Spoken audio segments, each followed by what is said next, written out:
Chapter 4. So, you didn't find anything on Nevia. Roderick Kinnison got up, deposited the inch-long butt of his cigar in an ashtray, lit another, and prowled about the room, hands jammed deep into breeches pockets. I'm surprised. Nerado struck me as being a BTO. I thought sure he'd qualify. So did I. Sam's tone was glum. He's big time, and an operator, but not big enough by far. We're both finding out that Lensman material is damn scarce stuff. There's none on Nevia, and no indication whatever that there ever will be any. Tough, and you're right, of course, in your stand that we'll have to have Lensman from as many different solar systems as possible on the Galactic Council, or the thing won't work at all. So damned much jealousy, which is one reason why we're here in New York instead of out at the Hill where we belong. We found that out already, even in such a small and comparatively homogeneous group as our own system. The Solarian Council will not only have to be made up mostly of Lensmen, but each and every inhabited planet of Sol will have to be represented, even Pluto, I suppose, in time. And by the way, your Mr. Saunders wasn't any too pleased when you took Knobos of Mars and Dol Nalton of Venus away from him and made Lensmen out of them, and put them miles over his head. Oh, I wouldn't say that, exactly. I convinced him. But at that, since Saunders is not Lensman grade himself, it was a trifle difficult for him to understand the situation completely.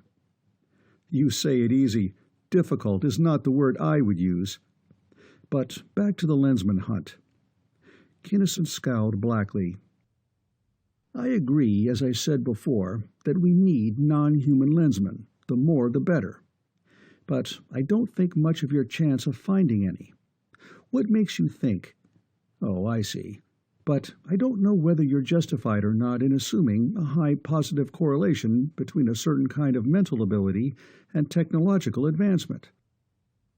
No such assumption is necessary. Start anywhere you please, Rod, and take it from there, including Nevia. I'll start with known facts, then. Interstellar flight is new to us. We haven't spread far or surveyed much territory. But in the 8 solar systems with which we are most familiar, there are 7 planets, I'm not counting Valeria, which are very much like Earth in point of mass, size, climate, atmosphere, and gravity. 5 of the 7 did not have any intelligent life and were colonized easily and quickly. The Tellurian worlds of Procyon and Vega became friendly neighbors. Thank God we learned something on Nevia, because they were already inhabited by highly advanced races. Procyon by people as human as we are. Vegea by people who would be so if it weren't for their tails. Many other worlds of these systems are inhabited by more or less intelligent, non-human races. Just how intelligent they are, we don't know, but the Lensmen will soon find out. My point is that no race we have found so far has had either atomic energy or any form of space drive. In any contact with races having space drives, we have not been the discoverers, but the discovered. Our colonies are all within 26 light-years of Earth, except Aldebaran 2, which is 57. But which drew a lot of people, in spite of the distance, because it was so nearly identical with Earth. On the other hand, the Nevians, from a distance of over 100 light-years, found us, implying an older race and a higher development. But you just told me that they would never produce a Lensman. That point stopped me, too, at first. Follow through. I want to see if you arrive at the same conclusions I did. Well, I... Kinnison thought intensely, then went on. Of course, the Nevians were not colonizing, nor, strictly speaking, exploring. They were merely hunting for iron, a highly organized, intensively specialized operation to find a raw material they needed desperately. Precisely, Samms agreed.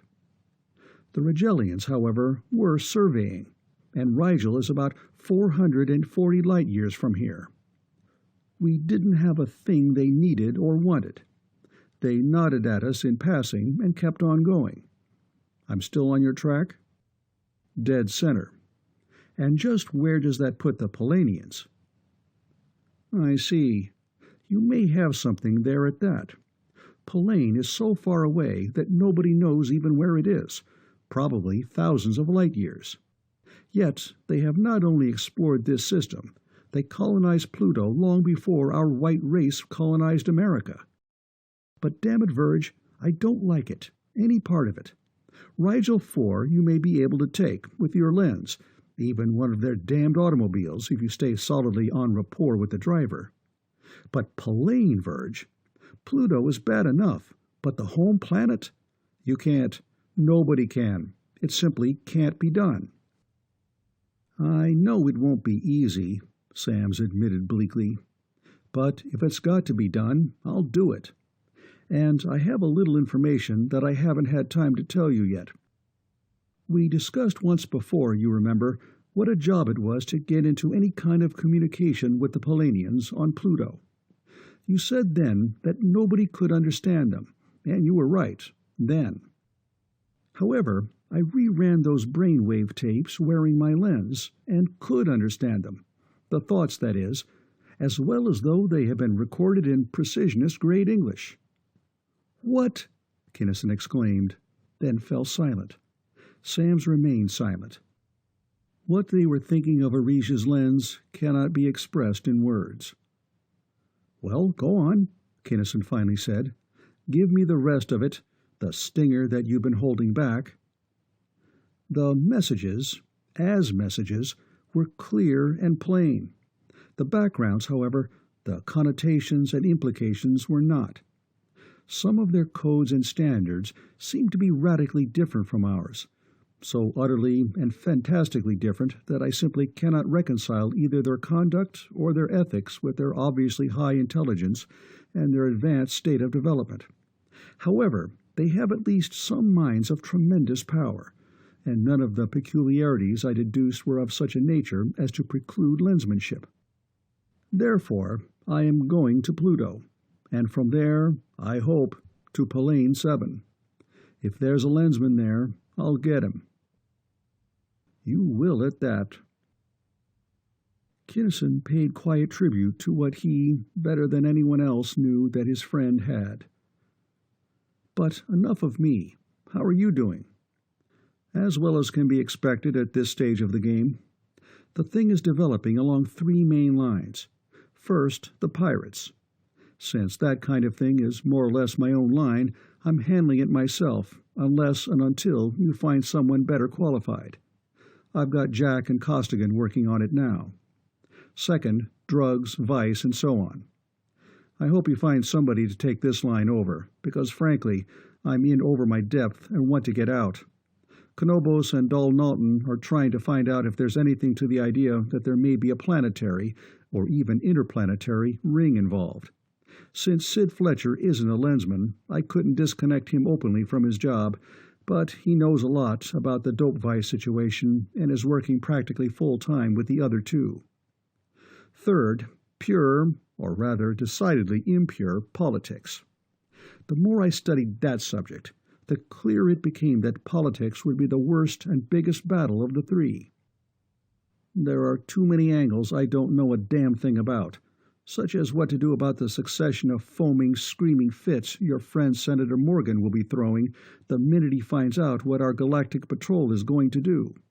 So I ducked the whole political line. Now, you know as well as I do, better probably, that Morgan is only the Pernicious Activities Committee of the North American Senate.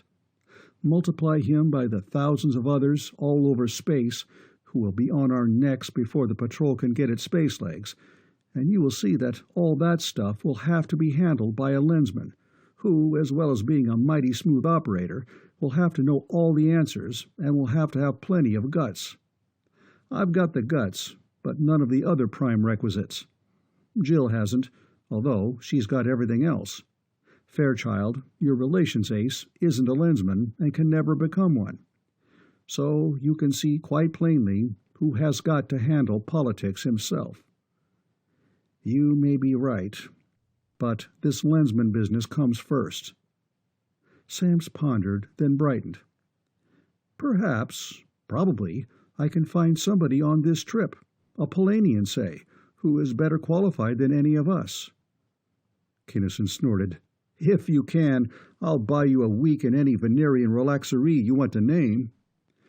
"Better start saving up your credits then, because from what I already know of the Polanian mentality, such a development is distinctly more than a possibility." Samms paused, his eyes narrowing.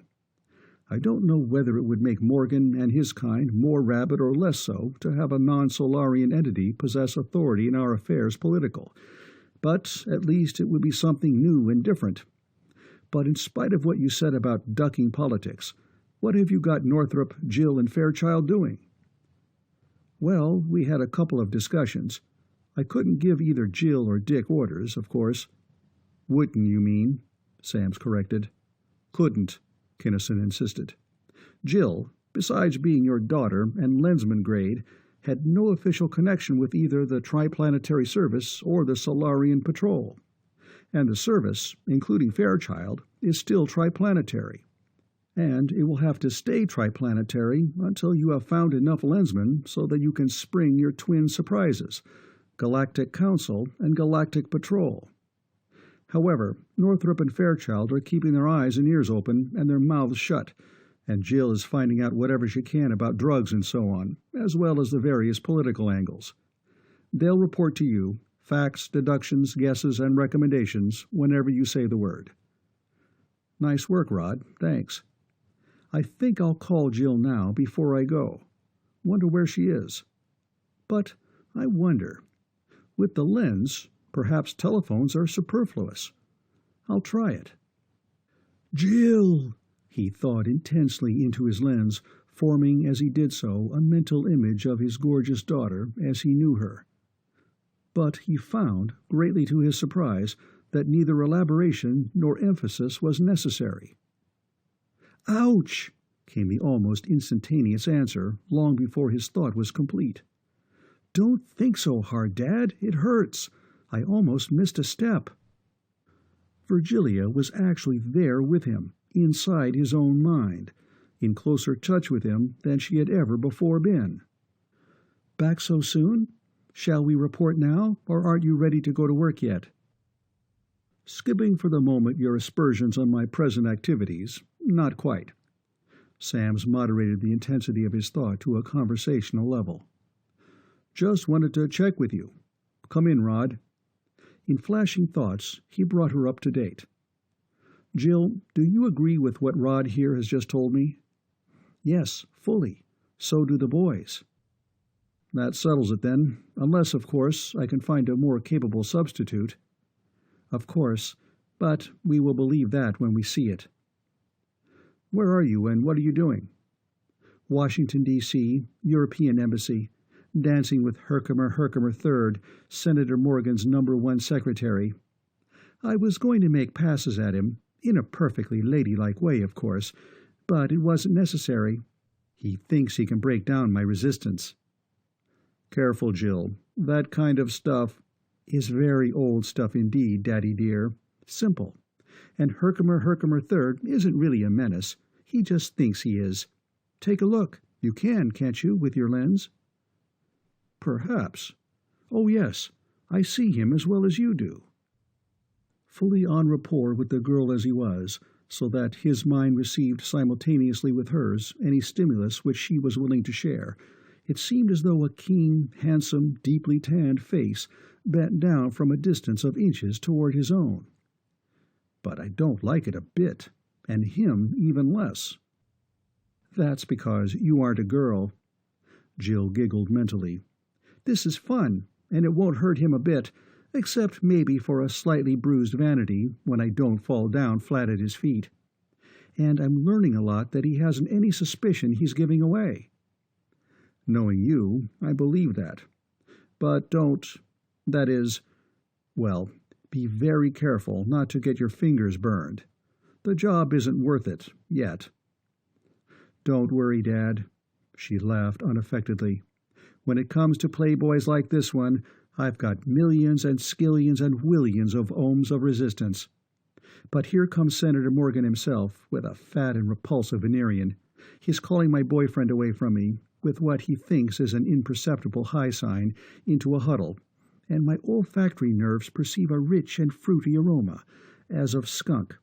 So, I hate to seem to be giving a Solarian counselor the heave-ho, but if I want to read what goes on, and I certainly do, I'll have to concentrate.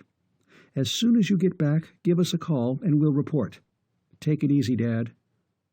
You're the one to be told that, not me. Good hunting, Jill. Samms, still seated calmly at his desk, reached out and pressed a button marked Garage. His office was on the 70th floor. The garage occupied level after level of sub-basement. The screen brightened. A keen young face appeared. Good evening, Jim. Will you please send my car up to the right Skyway feeder? At once, sir. It will be there in 75 seconds. Samms cut off, and after a brief exchange of thought with Kinnison, went out into the hall and along it to the down shaft. There, going free, he stepped through a doorless, unguarded archway into over 1,000 feet of air. Although it was long after conventional office hours, the shaft was still fairly busy, but that made no difference. Inertialess collisions cannot even be felt. He bulleted downward to the 6th floor, where he brought himself to an instantaneous halt. Leaving the shaft, he joined the now thinning crowd hurrying toward the exit. A girl with meticulously plucked eyebrows and an astounding hairdo, catching sight of his lens, took her hands out of her breeches pockets. Skirts went out, as office dress, when up and down open shaft velocities of 100 or so miles per hour replaced elevators, nudged her companion and whispered excitedly, "Look there! Quick! I never saw one up close before. Did you? That's him, himself! First Lensman Samms!" At the portal, the lensman, as a matter of habit, held out his car check, but such formalities were no longer necessary, or even possible. Everybody knew, or wanted to be thought of as knowing, Virgil Samms. "Stall 465, First Lensman, sir," the uniformed gateman told him, without even glancing at the extended disk. "Thank you, Tom." "This way, please, sir, First Lensman," and a youth, teeth gleaming white in a startlingly black face, strode proudly to the indicated stall and opened the vehicle's door. "Thank you, Danny," Sam said, as appreciatively as though he did not know exactly where his ground car was. He got in. The door jammed itself gently shut. The runabout, a Dillingham 1140, shot smoothly forward upon its two fat, soft tires. Halfway to the exit archway, he was doing 40. He hit the steeply banked curve leading into the lofty street at 90. Nor was there shock or strain. Motorcycle-wise, but automatically, the Dilly leaned against its gyroscopes at precisely the correct angle. The huge, low-pressure tires clung to the resilient synthetic of the pavement as though integral with it. Nor was there any question of conflicting traffic, for this thoroughfare, 6 full levels above Varick Street proper, was not, strictly speaking, a street at all. It had only one point of access, the one which Samms had used, and only one exit. It was simply and only a feeder into Right Skyway, a limited-access superhighway. Sam saw, without noting particularly, the maze of trafficways of which this feeder was only one tiny part, a maze which extended from ground level up to a point well above even the towering buildings of New York's metropolitan district. The way rose sharply. Sam's right foot went down a little farther. The Dillingham began to pick up speed. Moving loudspeakers sang to him and yelled and blared at him, but he did not hear them. Brilliant signs, flashing and flaring all the colors of the spectrum, sheer triumphs of the electrician's art, blazed in or flamed into arresting words and eye-catching pictures, but he did not see them. Advertising. Advertising designed by experts to sell everything from aardvarks to Martian Zeismol, bottled ecstasy. But the First Lensman was a seasoned big-city dweller.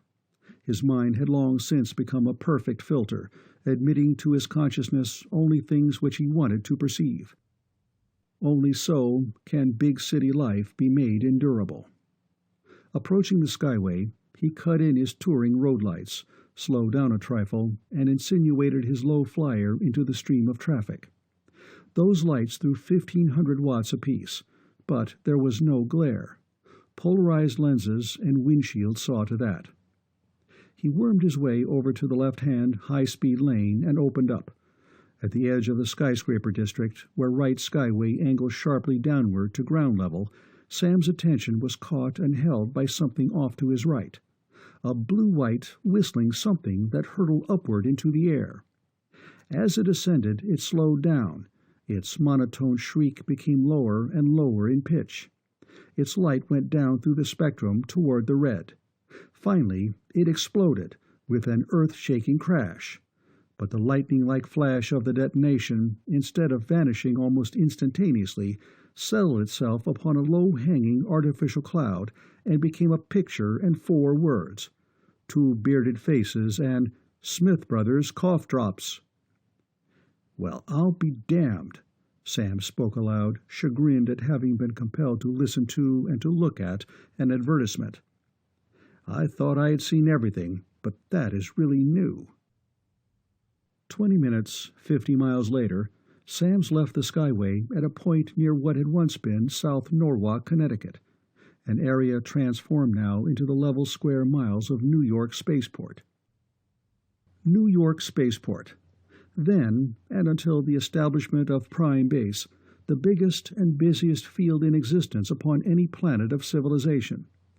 For New York City, long the financial and commercial capital of the Earth, had maintained the same dominant position in the affairs of the solar system, and was holding a substantial lead over her rivals, Chicago, London, and Stalingrad, in the race for interstellar supremacy. And Virgil Samms himself, because of the ever-increasing menace of piracy, had been largely responsible for the policy of basing the war vessels of the Triplanetary Patrol upon each space field in direct ratio to the size and importance of that field. Hence, he was no stranger in New York Spaceport. In fact, master psychologist that he was, he had made it a point to know by first name practically everyone connected with it. No sooner had he turned his Dillingham over to a smiling attendant, however, than he was accosted by a man whom he had never seen before. "Mr. Samms?" the stranger asked. "Yes." Samms did not energize his lens. He had not yet developed either the inclination or the technique to probe instantaneously every entity who approached him, upon any pretext whatever, in order to find out what that entity really wanted. "I'm Isaacson." The man paused, as though he had supplied a world of information. "Yes?" Samms was receptive, but not impressed. "Interstellar spaceways, you know.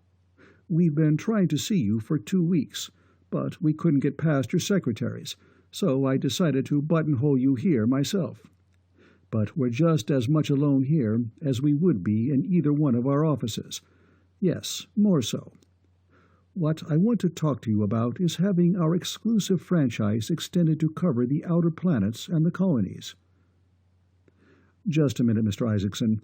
Surely you know that I no longer have even a portfolio in the Council, that practically all my attention is, and for some time to come will be, directed elsewhere?"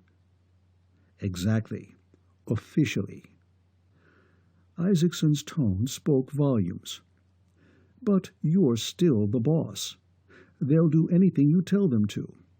We couldn't try to do business with you before, of course, but in your present position, there is nothing whatever to prevent you from getting into the biggest thing that will ever be. We are the biggest corporation in existence now, as you know, and we are still growing fast. We don't do business in a small way or with small men. So here's a check for 1,000,000 credits, or I will deposit it to your account." "I'm not interested." "As a binder," the other went on, as smoothly as though his sentence had not been interrupted. "With 25 million more to follow on the day that our franchise goes through." "I'm still not interested." "No?" Isaacson studied the lensman narrowly, and Samms, lens now wide awake, studied the entrepreneur. "Well, while I admit that we want you pretty badly, you are smart enough to know that we'll get what we want anyway, with or without you. With you, though, it will be easier and quicker. So I am authorized to offer you, besides the 26 million credits," he savored the words as he uttered them, 22.5% of Spaceways. On today's market, that is worth 50 million credits. 10 years from now, it will be worth 50 billion. That's my high bid. That's as high as we can possibly go." "I'm glad to hear that. I'm still not interested." And Sam strode away, calling his friend Kinnison as he did so. "Rod, Virgil." He told the story. "Phew!" Kinnison whistled expressively. "They're not pikers anyway, are they? What a sweet setup! And you could wrap it up and hand it to them like a pound of coffee. Or you could, Rod." "Could be." The big lensman ruminated. "But what a hookup! Perfectly legitimate, and with plenty of precedents and arguments of a sort in its favor. The outer planets, then Alpha Centauri and Sirius and Procyon and so on. Monopoly, all the traffic will bear." "Slavery, you mean?" Sam stormed. "It would hold civilization back for 1,000 years." "Sure, but what do they care?" "That's it. And he said, and actually believed, that they could get it without my help. I can't help wondering about that." "Simple enough, Virg, when you think about it. He doesn't know yet what a lensman is. Nobody does, you know, except lensmen. It will take some time for that knowledge to get around. And still longer for it to be believed." "Right. But as to the chance of interstellar spaceways ever getting the monopoly they're working for, I didn't think I would have to remind you that it was not entirely by accident that over half of the members of the Solarian Council are lensmen, and that any galactic councilor will automatically have to be a lensman. So go right ahead with what you started, my boy, and don't give Isaacson and company another thought. We'll bend an optic or two in that direction while you are gone." "I was overlooking a few things at that, I guess." Sam sighed in relief as he entered the main office of the patrol. The line at the receptionist's desk was fairly short, but even so, Sam's was not allowed to wait.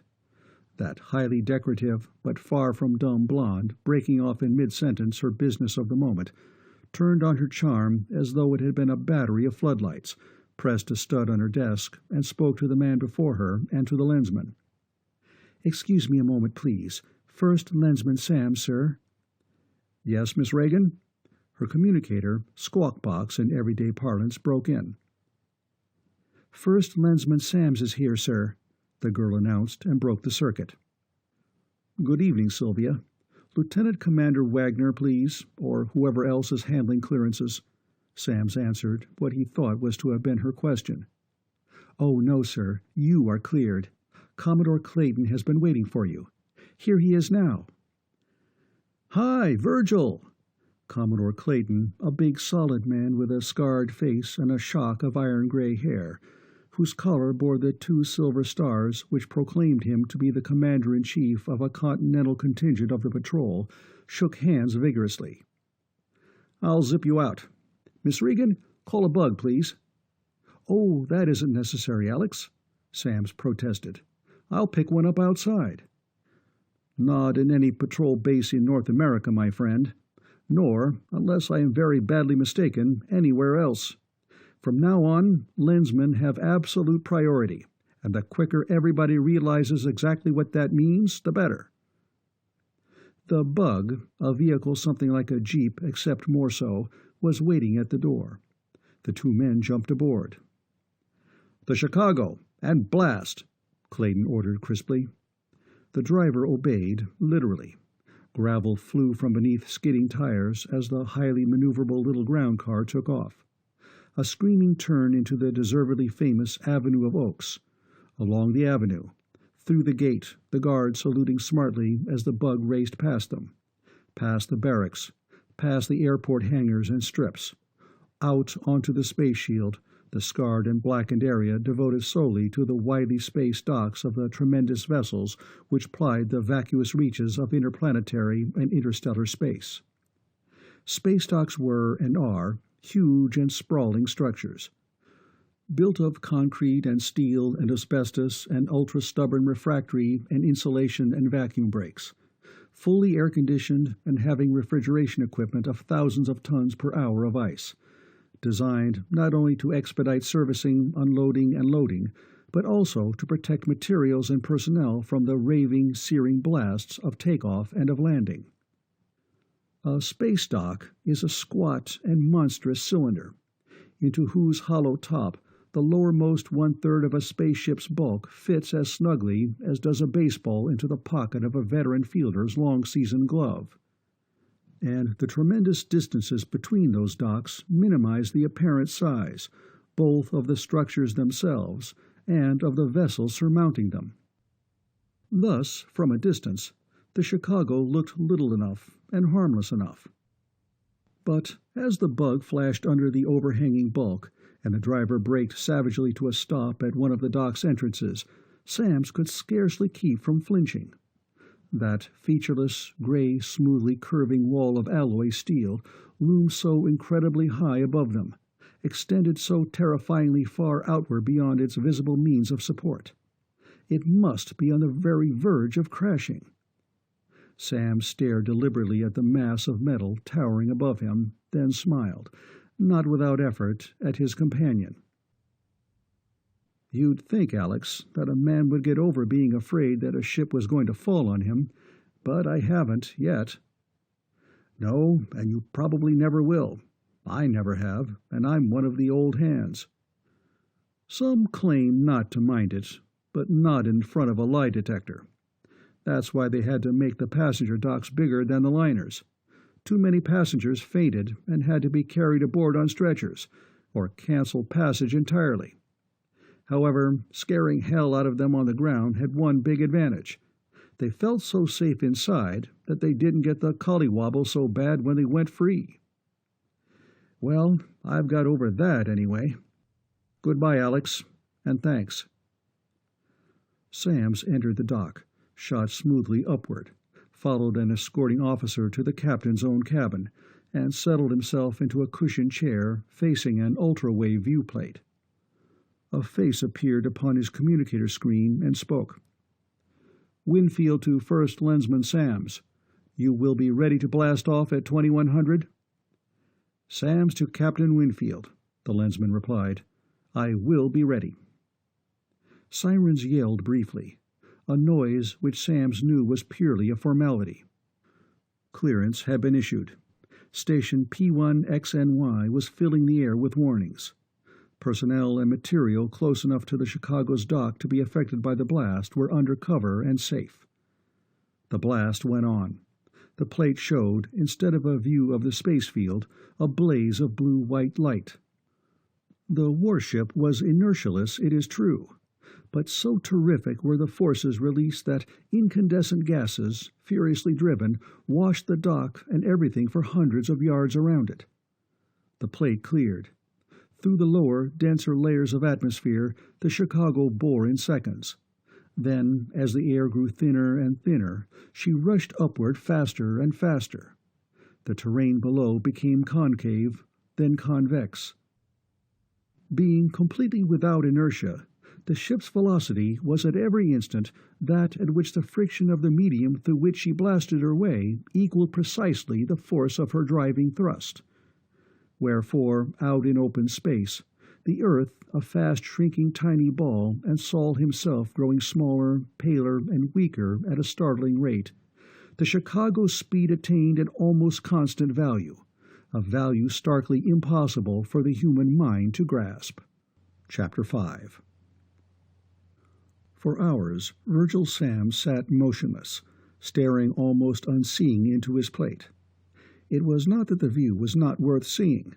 The wonder of space, the ever-changing, constantly shifting panorama of incredibly brilliant, although dimensionless points of light, against that wondrous background of mist-besprinkled black velvet, is a thing that never fails to awe even the most seasoned observer. But he had a tremendous load on his mind. He had to solve an apparently insoluble problem. How could he do what he had to do? Finally, knowing that the time of landing was approaching, he got up, unfolded his fans, and swam lightly through the air of the cabin to a handline, along which he drew himself into the control room. He could have made the trip in that room, of course, if he had chosen, but knowing that officers of space do not really like to have strangers in that sanctum, he did not intrude until it was necessary. Captain Winfield was already strapped down at his master conning plate. Pilots, navigators, and computers worked busily at their respective tasks. "I was just going to call you, First Lensman." Winfield waved a hand in the general direction of a chair near his own. "Take the lieutenant captain's station, please." Then, after a few minutes, "Go inert, Mr. White." "Attention, all personnel." Lieutenant Captain White spoke conversationally into a microphone. "Prepare for inert maneuvering. Class 3, off."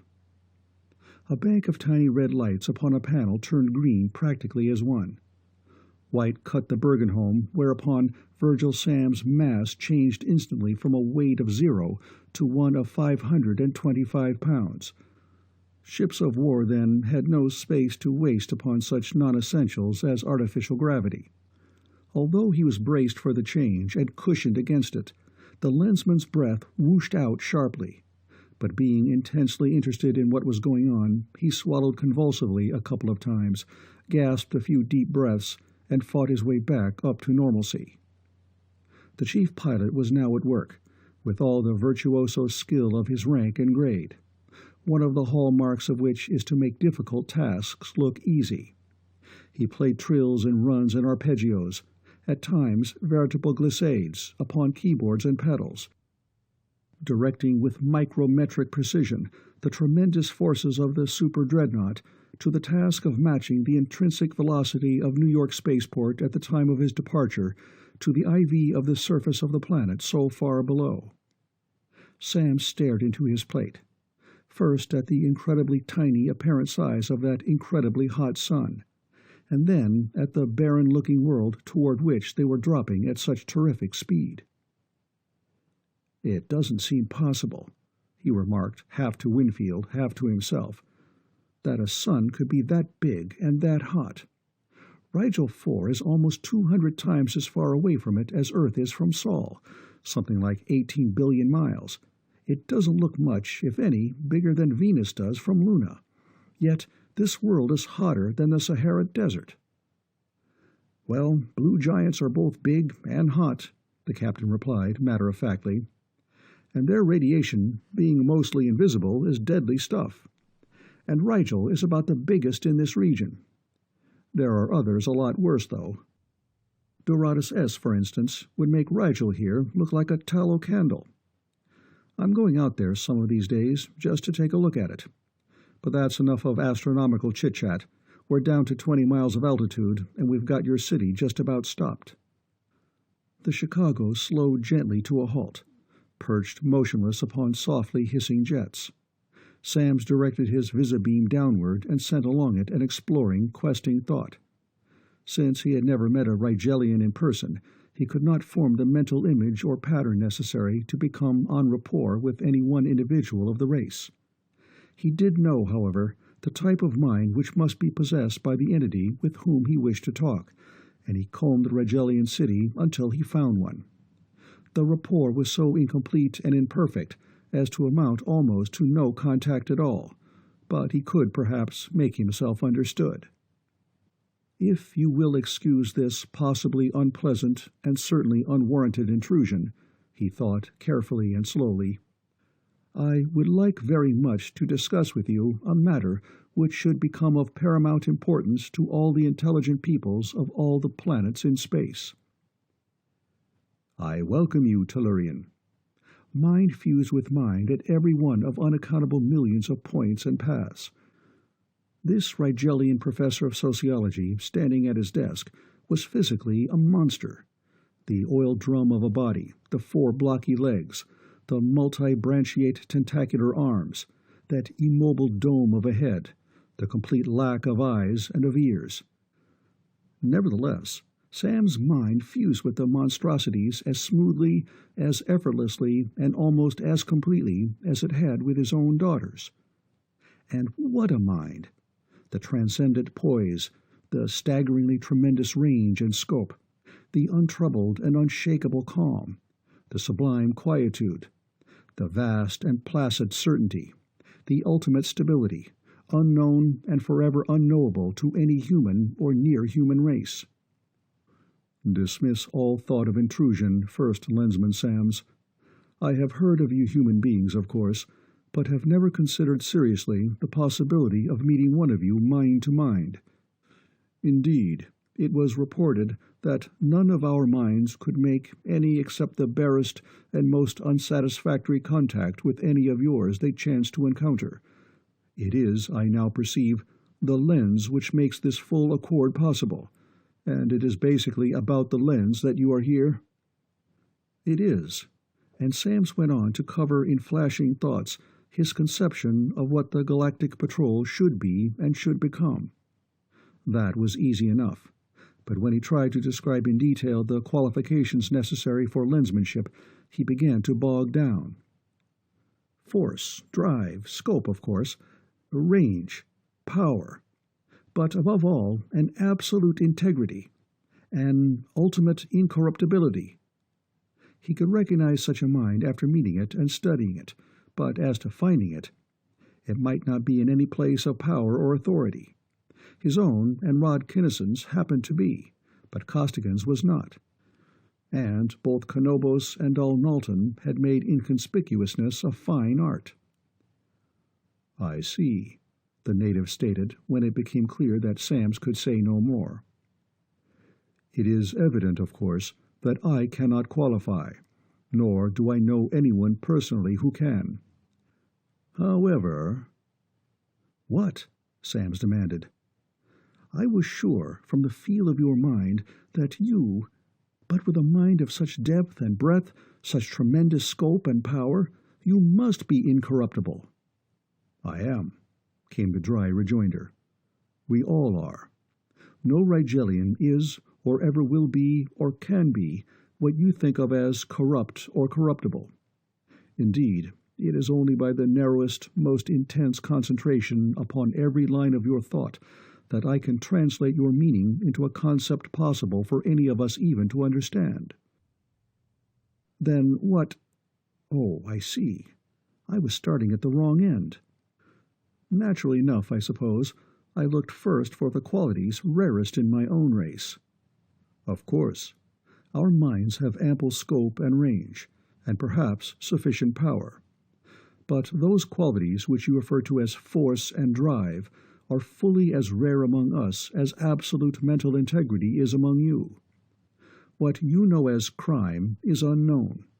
We have no police, no government, no laws, no organized armed forces of any kind. We take, practically always, the line of least resistance. We live and let live, as your thought runs. We work together for the common good. Well, I don't know what I expected to find here, but certainly not this. If Samms had never before been completely thunderstruck, completely at a loss, he was then.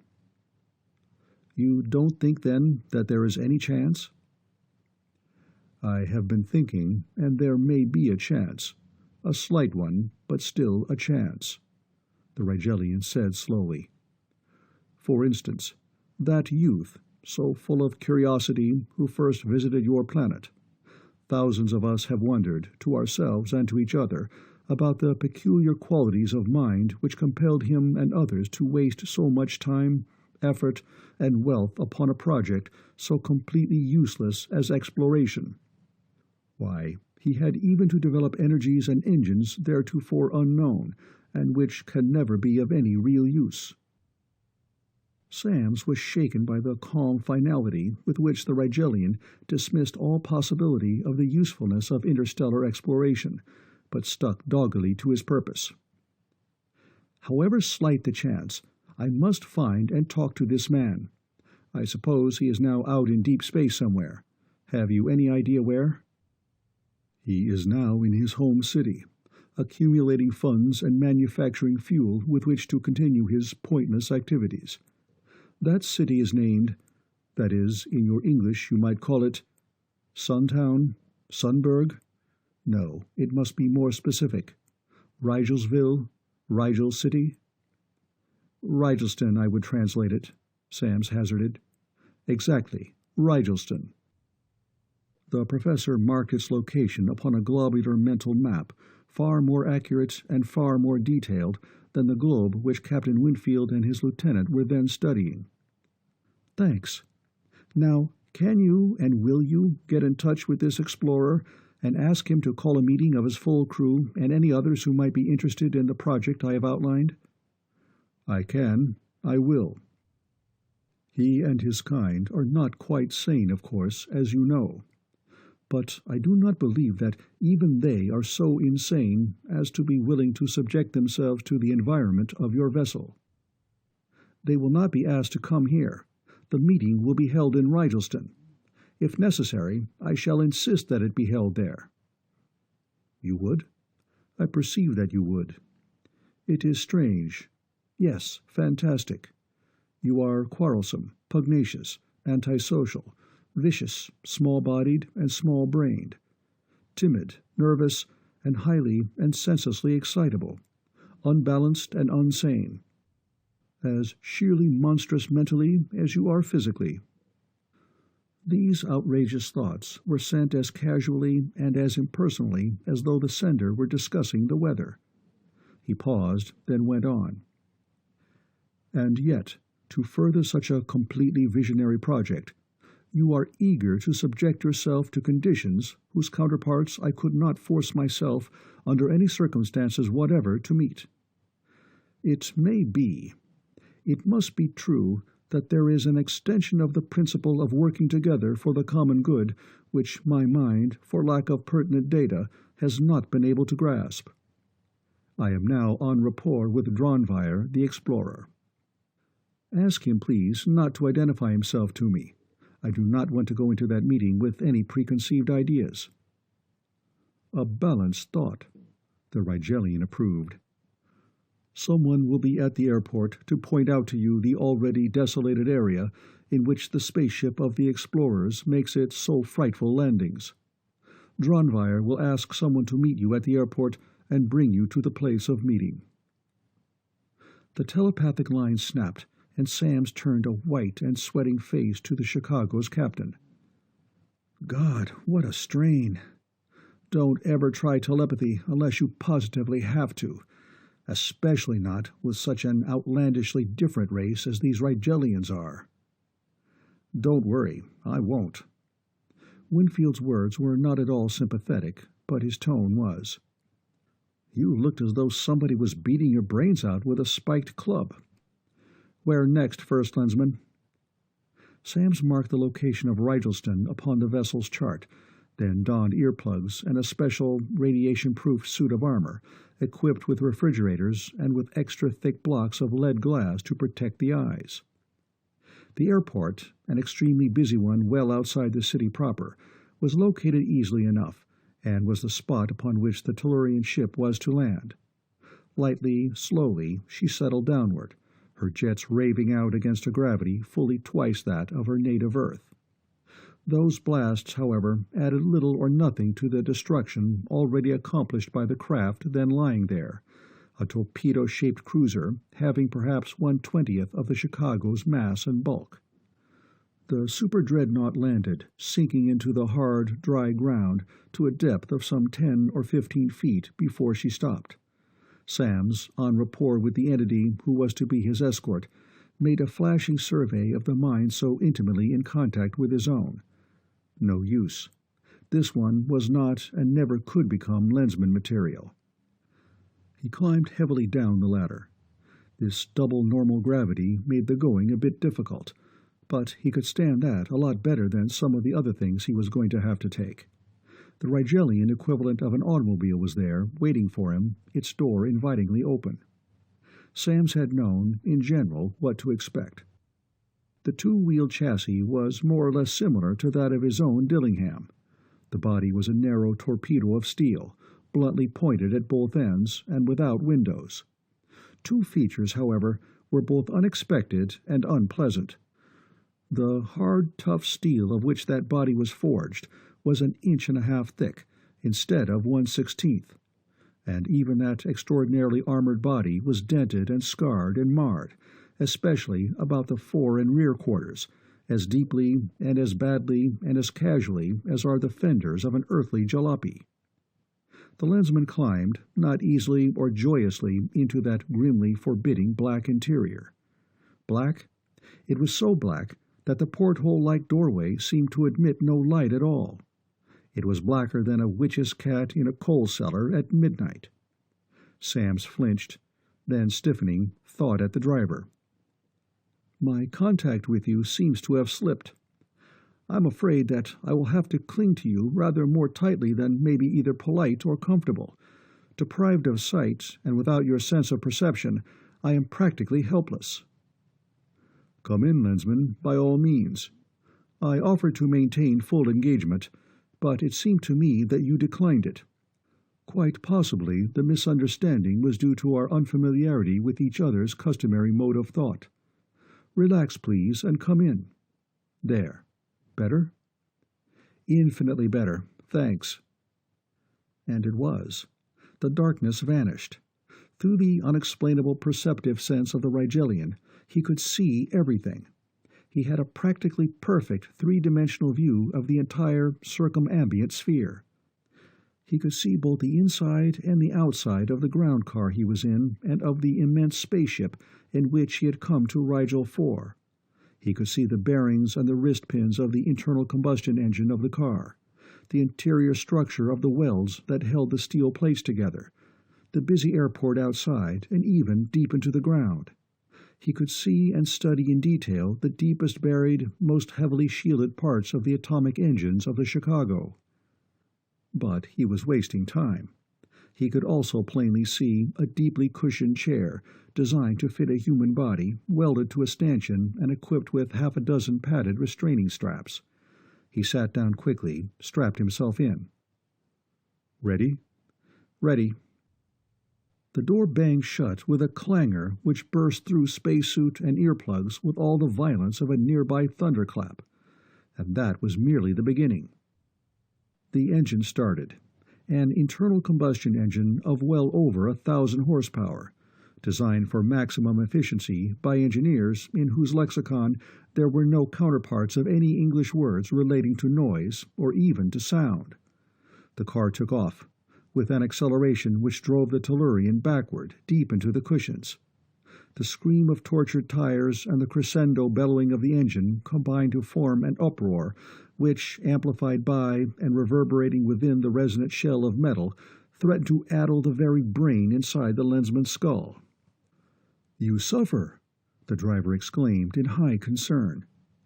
"They cautioned me to start and stop gently, to drive slowly and carefully, to bump softly.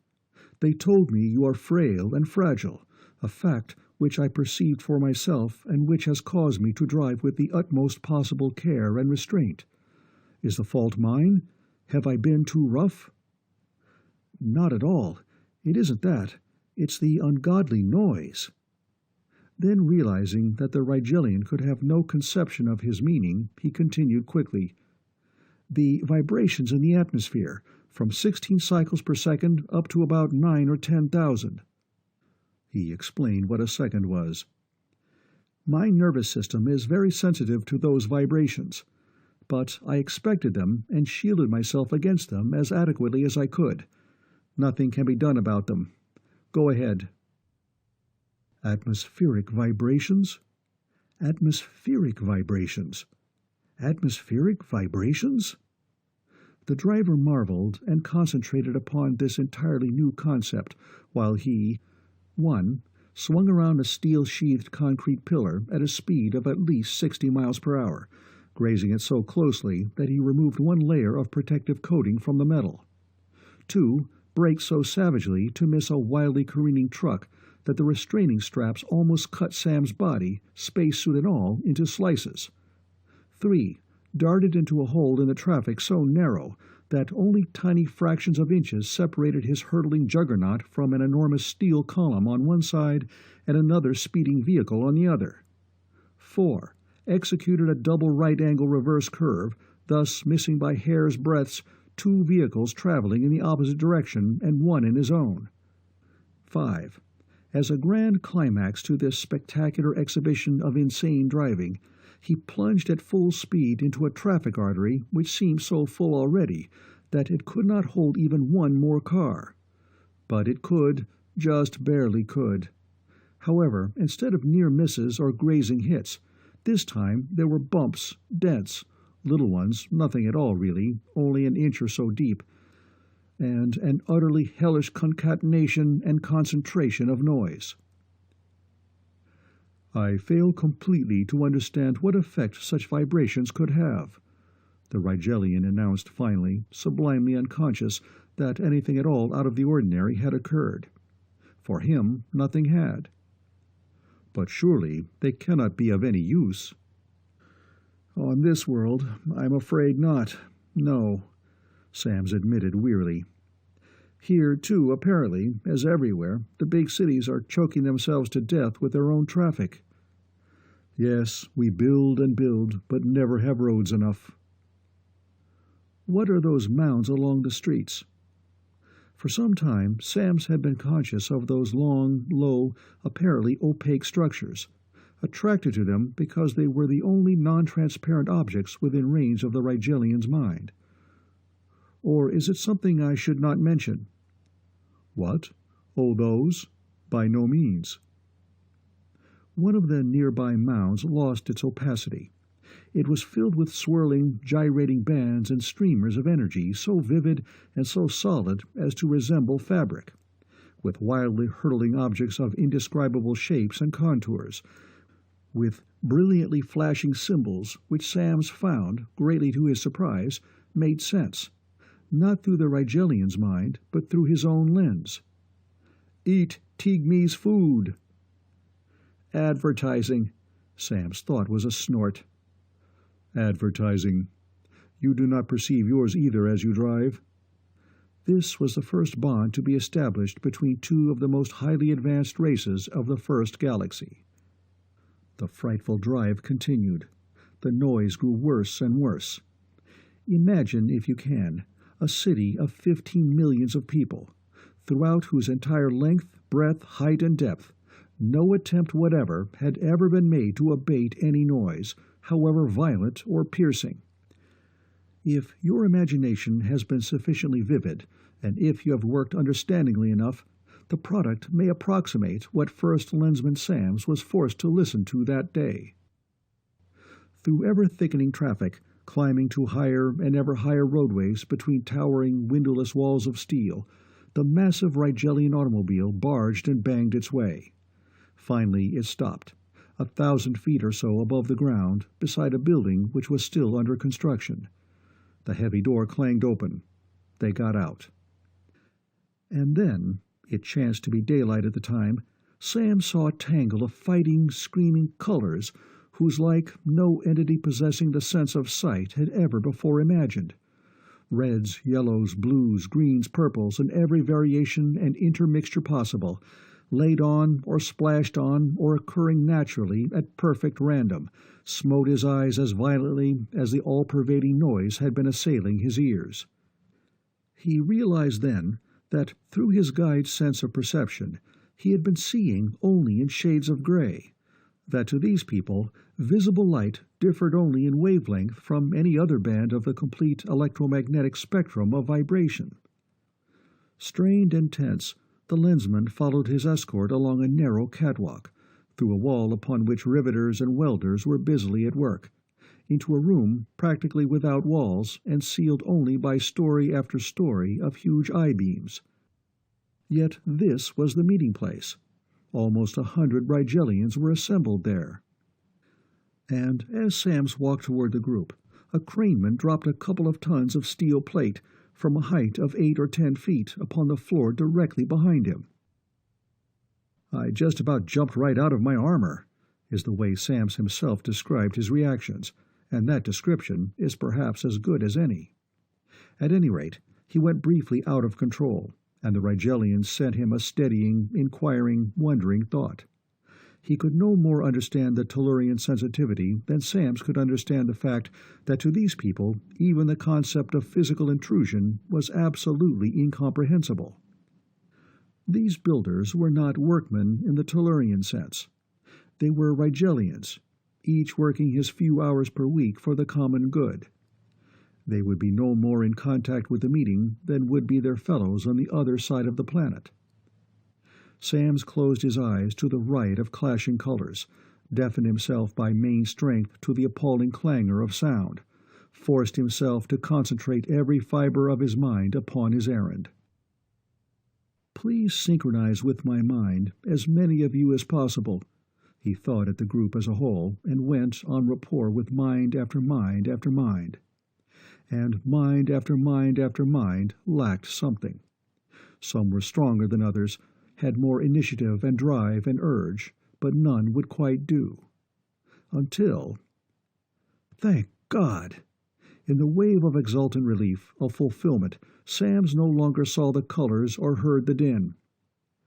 "You, sir, are of Lensman grade. I perceive that you are Dronvire." "Yes, Virgil Samms, I am Dronvire, and at long last I know what it is that I have been seeking all my life. But how of these, my other friends? Are not some of them? I do not know, nor is it necessary that I find out. You will select—" Samms paused, amazed. The other Rigelians were still in the room, but mentally he and Dronvire were completely alone. "They anticipated your thought, and, knowing that it was to be more or less personal, they left us until one of us invites them to return." "I like that, and appreciate it. You will go to Arisia. You will receive your lens. You will return here. You will select and send to Arisia as many or as few of your fellows as you choose. These things I require you, by the lens of Arisia, to do. Afterward, please note that this is in no sense obligatory, I would like very much to have you visit Earth and accept appointment to the Galactic Council. Will you?" "I will." Dronvire needed no time to consider his decision. The meeting was dismissed. The same entity who had been Sam's chauffeur on the inbound trip drove him back to the Chicago, driving as slowly and as carefully as before. Nor this time did the punishment take such toll, even though Samms knew that each terrific lunge and lurch was adding one more bruise to the already much too large collection, discoloring almost every square foot of his tough hide. He had succeeded, and the thrill of success had its usual analgesic effect. The Chicago's captain met him in the airlock and helped him remove his suit. "Are you sure you're all right, Samms?" Winfield was no longer the formal captain, but a friend. "Even though you didn't call, we were beginning to wonder. You look as though you've been to a Valerian clambake, and I sure as hell don't like the way you're favoring those ribs and that left leg. I'll tell the boys you got back in A-prime shape, but I'll have the doctors look you over just to make sure." Winfield made the announcement, and through his lens Samms could plainly feel the wave of relief and pleasure that spread throughout the great ship with the news. It surprised him immensely. Who was he that all these boys should care so much whether he lived or died? "I'm perfectly all right," Samms protested. "There's nothing at all the matter with me that 20 hours of sleep won't fix as good as new." "Maybe, but you'll go to the sick bay first just the same," Winfield insisted. "And I suppose you want me to blast back to Tellus?" "Right, and fast. The ambassador's ball is next Tuesday evening, you know, and that's one function I can't stay away from, even with a Class A double-prime excuse." Chapter 6. The ambassador's ball one of the most ultra functions of the year, was well underway. It was not that everyone who was anyone was there, but everyone who was there was, in one way or another, very emphatically someone.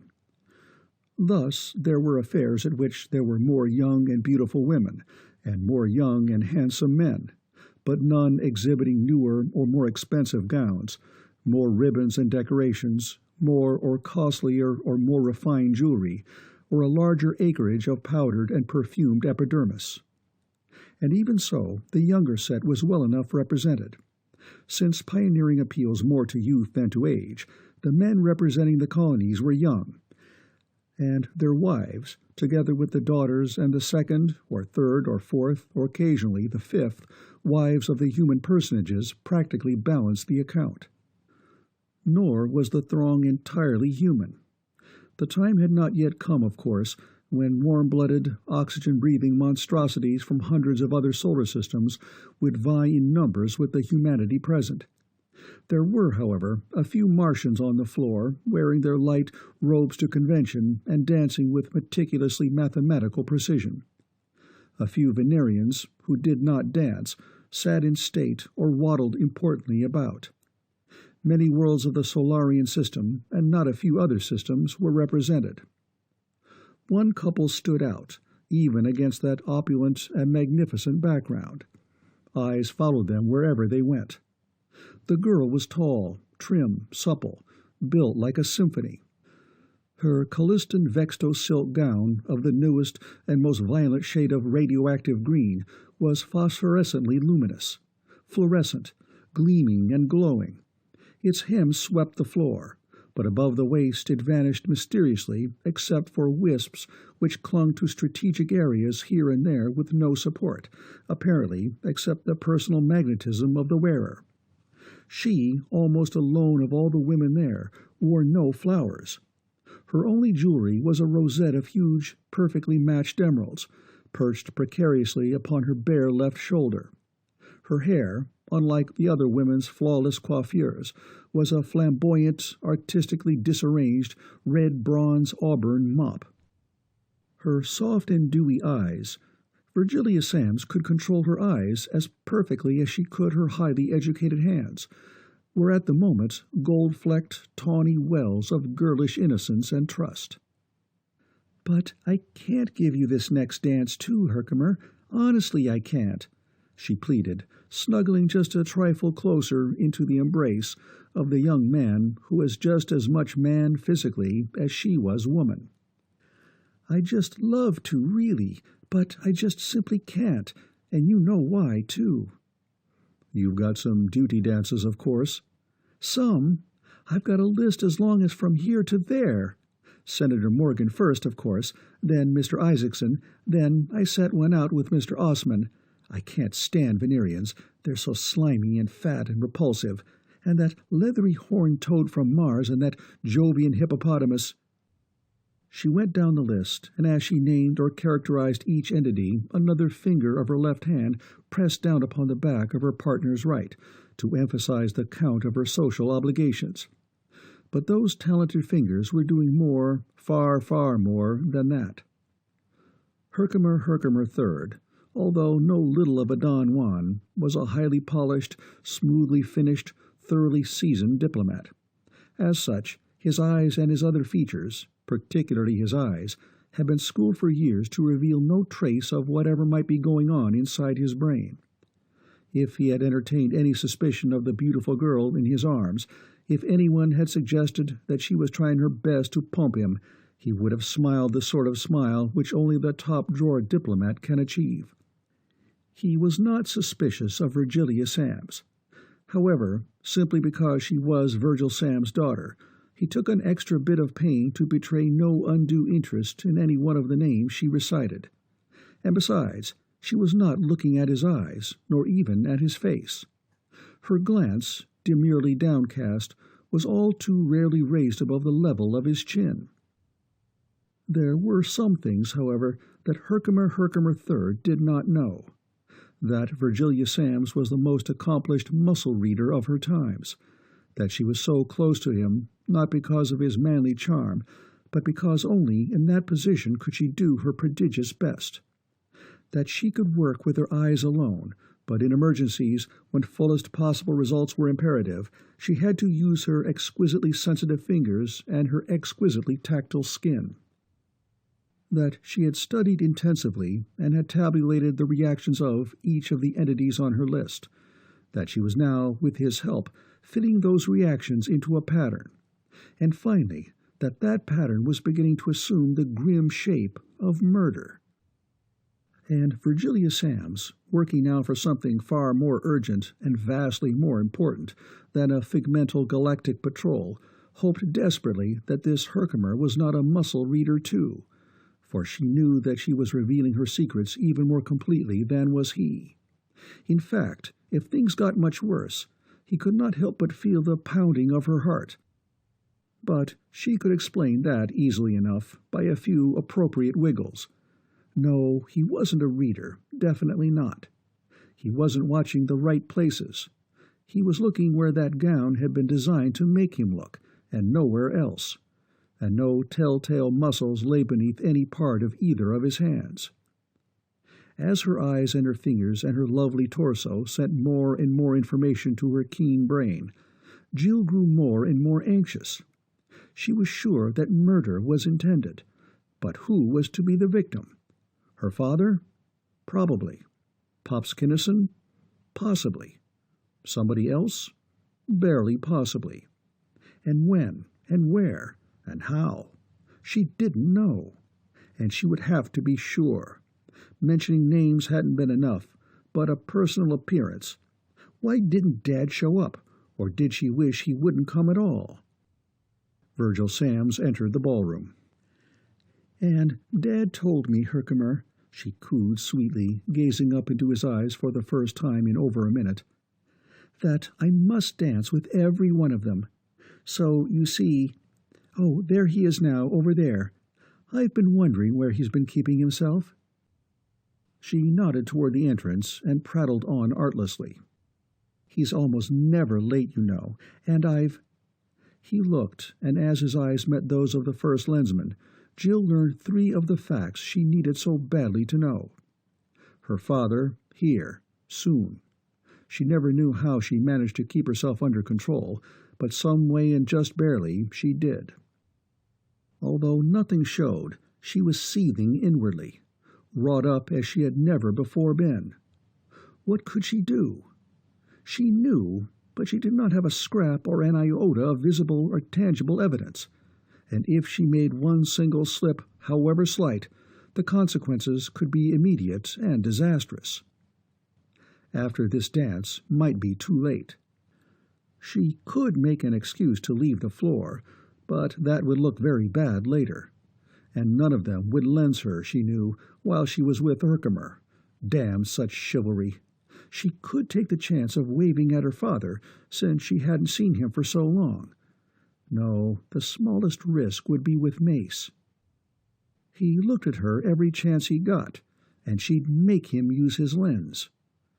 Northrop looked at her, and over Herkimer's shoulder, for one fleeting instant, she allowed her face to reveal the terrified appeal she so keenly felt.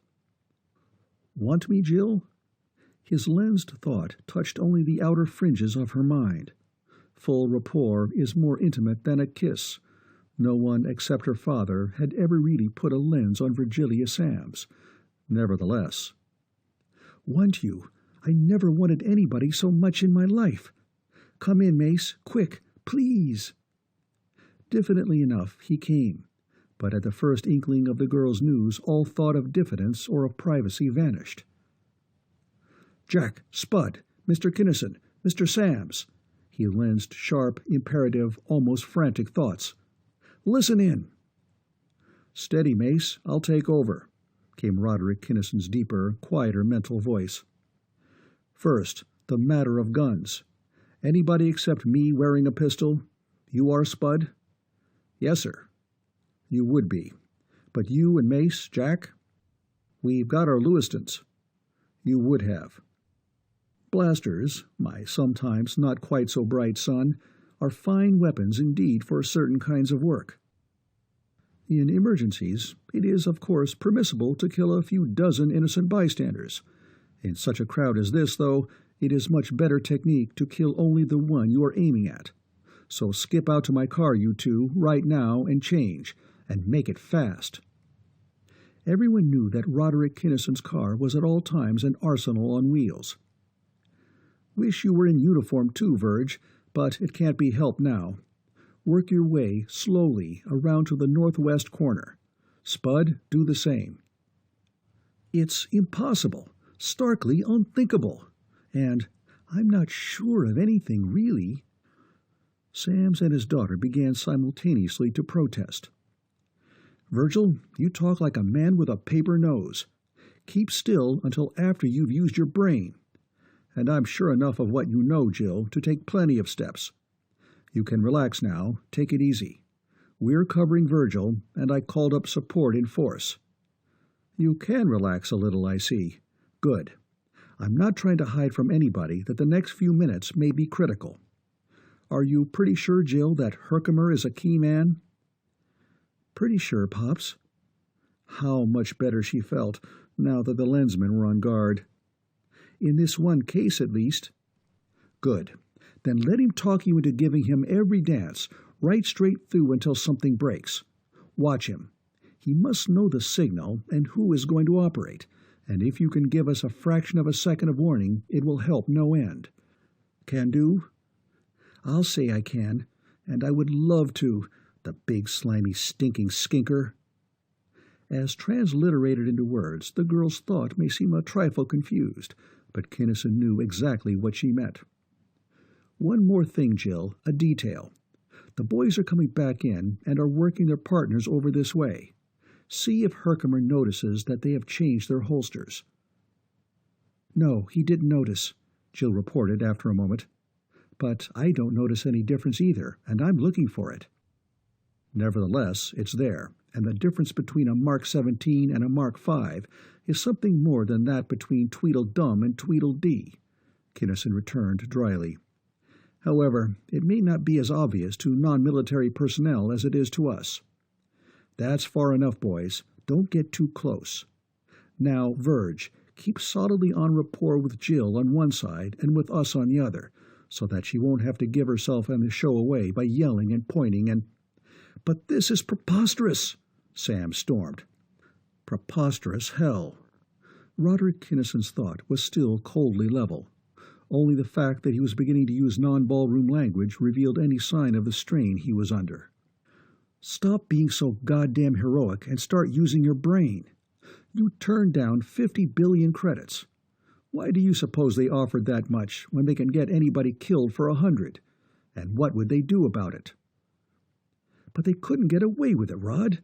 At an ambassador's ball? They couldn't, possibly." "Formerly, no. That was my first thought, too. But it was you who pointed out to me, not so long ago, that the techniques of crime have changed of late. In the new light, the swankier the brawl, the greater the confusion, and the better the chance of getting away clean. Comb that out of your whiskers, you red-headed mule." Well, there might be something in it after all. Sam's thought showed apprehension at last. "You know damn well there is. But you boys, Jack and Mace especially, loosen up. You can't do good shooting while you're strung up like a couple of cocoons. Do something. Talk to your partners, or think at Jill." "That won't be hard, sir." Mason Northrop grinned feebly. "And that reminds me of something, Jill. Mentor certainly bracketed the target when he, or she, or it maybe, said that you would never need a lens." "Huh?" Jill demanded inelegantly. "I don't see the connection, if any." "No? Everybody else does, I'll bet. How about it?" The other lensmen, even Samms, agreed enthusiastically. "Well, do you think that any of those characters, particularly Herkimer III, would let a harness bull in harness, even such a beautiful one as you, get close enough to him to do such a Davy the Dip act on his mind?" "Oh, I never thought of that. But it's right, and I'm glad. But, Pops, you said something about support in force. Have you any idea how long it will be?" "I hope I can hold out. with you all supporting me, but—" "You can, Jill. 2 or 3 minutes more at most." "Support? In force? What do you mean?" Sam snapped. "Just that. The whole damned army," Kinnison replied. "I sent 2-star Commodore Alexander Clayton a thought that lifted him right out of his chair. Everything he's got, at full emergency blast. Armor, Mark 84s, 6x6 extra heavies, a 90-60 for an ambulance, full escort upstairs and down, way-friskers, copters, cruisers, and big stuff. In short, the works. I would have run with you before this if I dared, but the minute the relief party shows up, we do a flit." "If you dared?" Jill asked, shaken by the thought. "Exactly, my dear. I don't dare. If they start anything, we'll do our damnedest, but I'm praying they won't." But Kinnison's prayers, if he made any, were ignored. Jill heard a sharp but very usual and insignificant sound. Someone had dropped a pencil. She felt an inconspicuous muscle twitch slightly. She saw the almost imperceptible tensing of a neck muscle, which would have turned Herkimer's head in a certain direction if it had been allowed to act. Her eyes flashed along that line, searched busily for milliseconds. A man was reaching unobtrusively, as though for a handkerchief. But men at ambassadors' balls do not carry blue handkerchiefs, nor does any fabric, however dyed, resemble at all closely the blued steel of an automatic pistol. Jill would have screamed then and pointed, but she had time to do neither. Through her rapport with her father, the lensman saw everything that she saw, in the instant of her seeing it. Hence 5 shots blasted out, practically as one, before the girl could scream or point or even move. She did scream then, but since dozens of other women were screaming too, it made no difference then.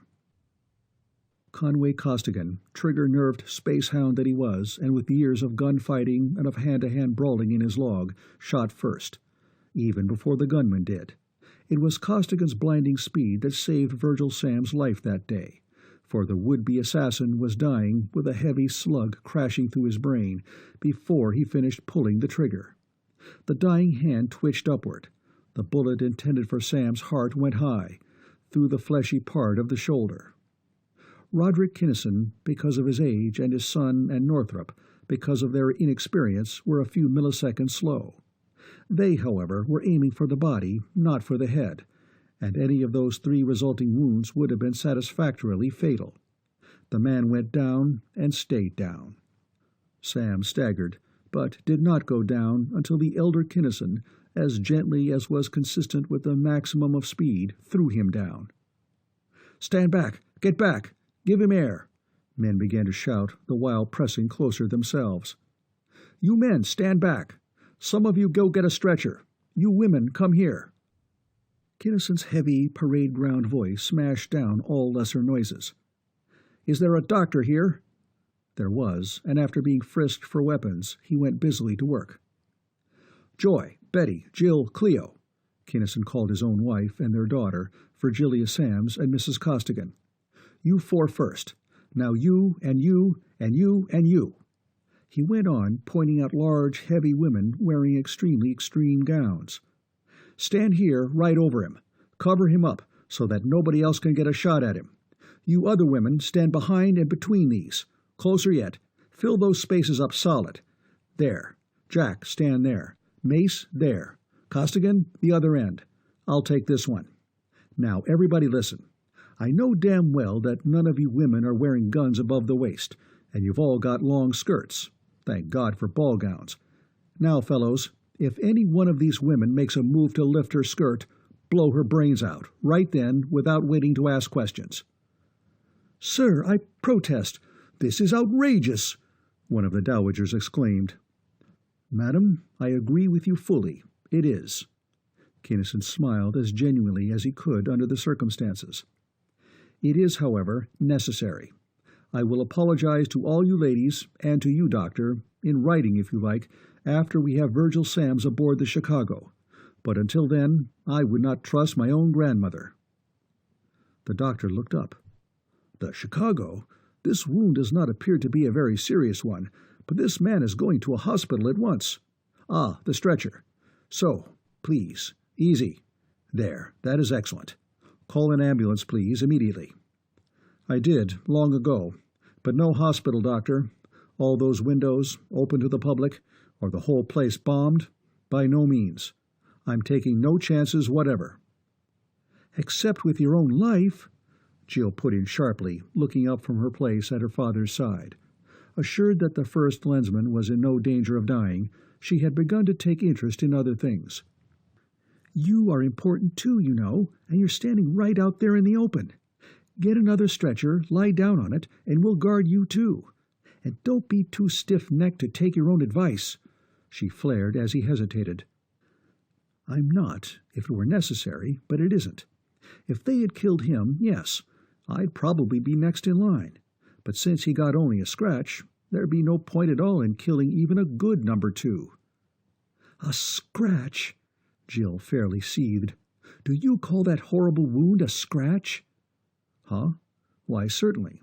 That's all it is, thanks to you. He returned in honest and complete surprise. No bone shattered, no main arteries cut, missed the lung. He'll be as good as new in a couple of weeks. And now, he went on aloud, if you ladies will please pick up this stretcher, we will move en masse and slowly toward the door. The women, no longer indignant but apparently enjoying the sensation of being the center of interest, complied with the request. Now, boys, Kinnison lensed a thought. Did any of you, Costigan, see any signs of a concerted rush, such as there would have been to get the killer away if we hadn't interfered? No, sir, came Costigan's brisk reply. None within sight of me. Jack and Mace, I don't suppose you looked. They had not thought of it in time. You'll learn. It takes a few things like this to make it automatic. But I couldn't see any either, so I'm fairly certain there wasn't any. Smart operators, quick on the uptake. I'd better get at this, sir, don't you think, and let Operation Boscone go for a while? Costigan asked. I don't think so. Kinnison frowned in thought. This operation was planned, son, by people with brains. Any clues you could find now would undoubtedly be plants. No, we'll let the regulars look. We'll stick to our own. Sirens wailed and screamed outside. Kinnan sent out an exploring thought. Alex? Yes. Where do you want this 90-60 with the doctors and nurses? It's too wide for the gates. Go through the wall, across the lawn, right up to the door, and never mind the frippery they've got all over the place. Have your adjutant tell them to bill us for damage. Samms is shot in the shoulder. Not too serious, but I'm taking him to the hill where I know he'll be safe. What have you got on top of the umbrella? The Boise or the Chicago? I haven't had time to look up yet. Both. Good man.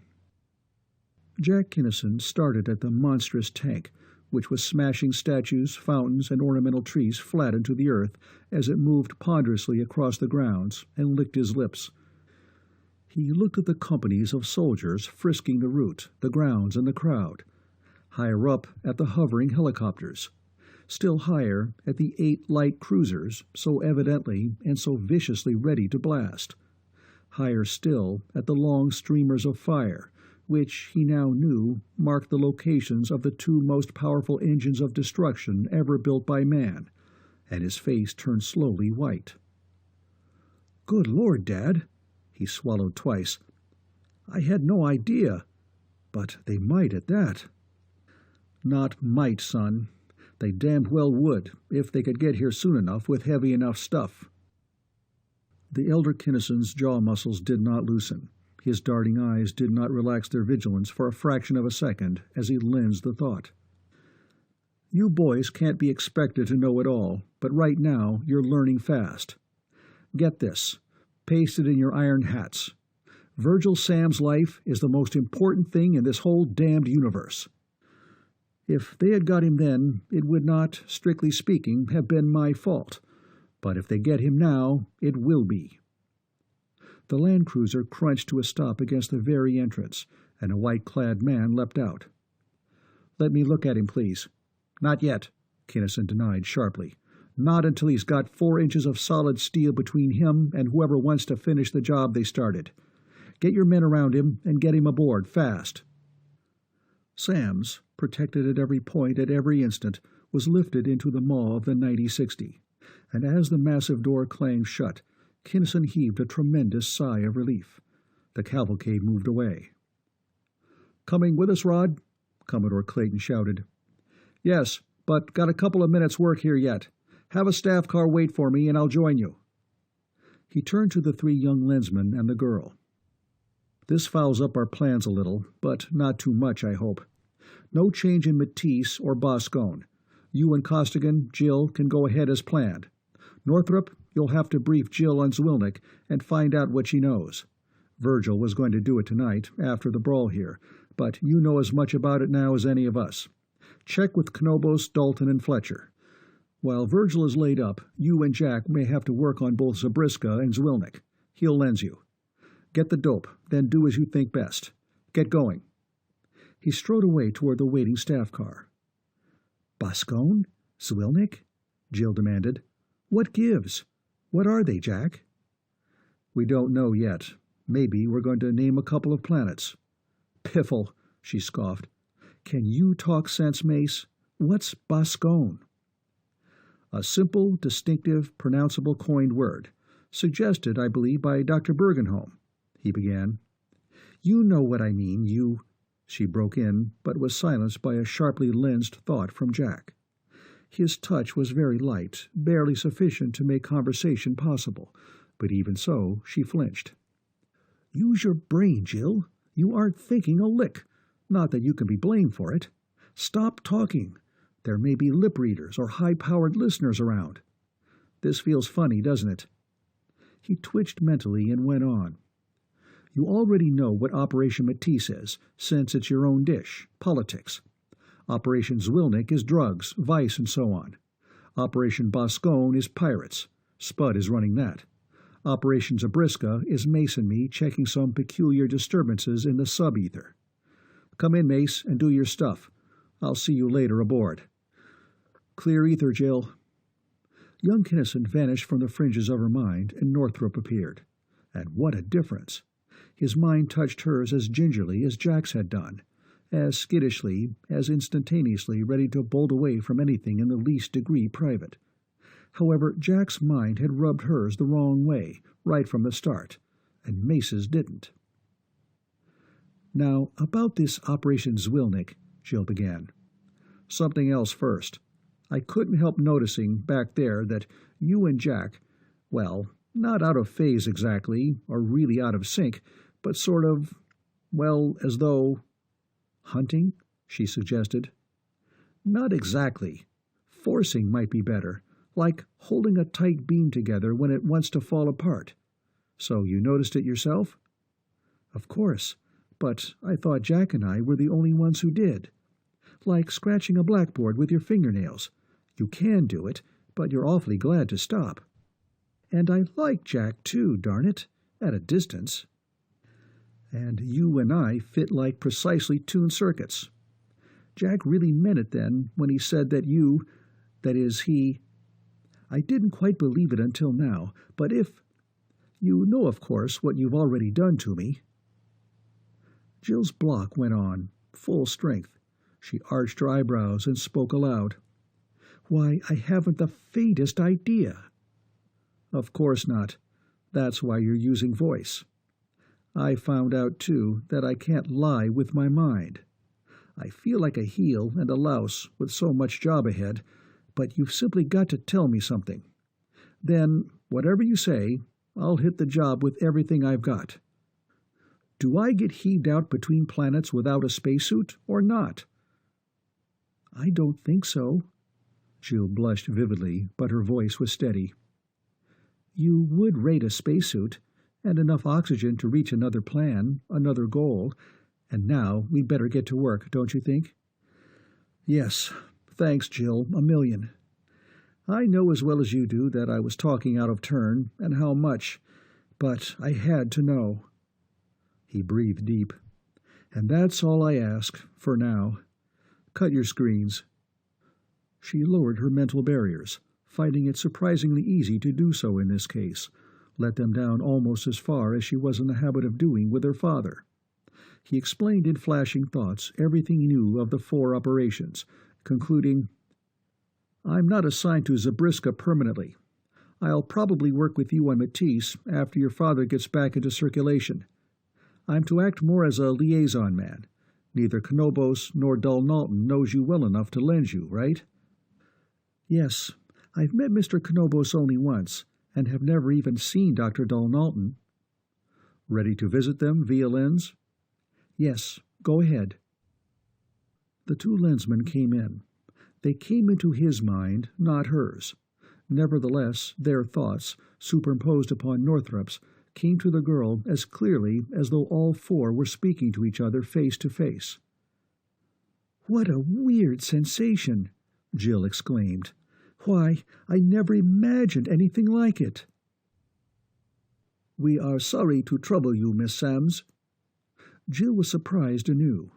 The silent voice deep within her mind was of characteristically Martian timbre, but instead of the harshly guttural consonants and the hissing sibilants of any Martian's best efforts at English, pronunciation and enunciation were flawless. "Oh, I didn't mean that. It's no trouble at all, really. I just haven't got used to this telepathy yet." "None of us has, to any noticeable degree. But the reason for this call is to ask you if you have anything new, however slight, to add to our very small knowledge of Zwilnik." "Very little, I'm afraid, and that little is mostly guesses, deductions, and jumpings at conclusions. Father told you about the way I work, I suppose?" "Yes. Exact data is not to be expected. Hints, suggestions, possible leads will be of inestimable value." "Well, I met a very short, very fat Venerian named Osman at a party at the European Embassy. Do either of you know him?" "I know of him," Dalnalton replied. "A highly reputable merchant, with such large interest on Tellus that he has to spend most of his time here. He is not in any one of our books, although there is nothing at all surprising in that fact. Go on, please, Miss Samms." "He didn't come to the party with Senator Morgan, but he came to some kind of an agreement with him that night, and I am pretty sure that it was about thionite. That's the only new item I have." "Thionite?" The 3 lensmen were equally surprised. "Yes, thionite, definitely." "How sure are you of this, Miss Samms?" Knobos asked, in deadly earnest. "I am not sure that this particular agreement was about thionite, no, but the probability is roughly 9/10. I am sure, however, that both Senator Morgan and Osman know a lot about thionite that they want to hide. Both gave very high positive reactions, well beyond the 6 sigma point of virtual certainty." There was a pause, broken by the Martian, but not by a thought directed at any one of the 3. "Sid!" he called, and even Jill could feel the lens thought speed. "Yes, Knobos? Fletcher. That haul-in you made, out in the asteroids. Heroin, Haydive, and Ladolian, wasn't it? No thionite involved anywhere?" "No thionite. However, you must remember that part of the gang got away, so all I can say positively is that we didn't see or hear about any thionite. There was some gossip, of course, but you know there always is." "Of course. Thanks, Sid." Jill could feel the brilliant Martian's mental gears whirl and click.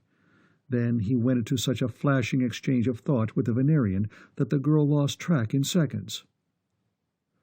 "One more question, Miss Samms," Dalnalton asked. "Have you detected any indications that there may be some connection between either Osman or Morgan and any official or executive of Interstellar Spaceways?" "Spaceways? Isaacson?" Jill caught her breath. "Why, nobody even thought of such a thing. At least, nobody ever mentioned it to me. I never thought of making any such tests." "The possibility occurred to me only a moment ago, at your mention of thionite. The connection, if any exists, will be exceedingly difficult to trace. But since most, if not all, of the parties involved will probably be included in your Operation Matisse, and since a finding, either positive or negative, will be tremendously significant, we feel emboldened to ask you to keep this point in mind." Why, of course I will. I'll be very glad to. We thank you for your courtesy and your help. One or both of us will get in touch with you from time to time, now that we know the pattern of your personality. May immortal Grolassen speed the healing of your father's wound.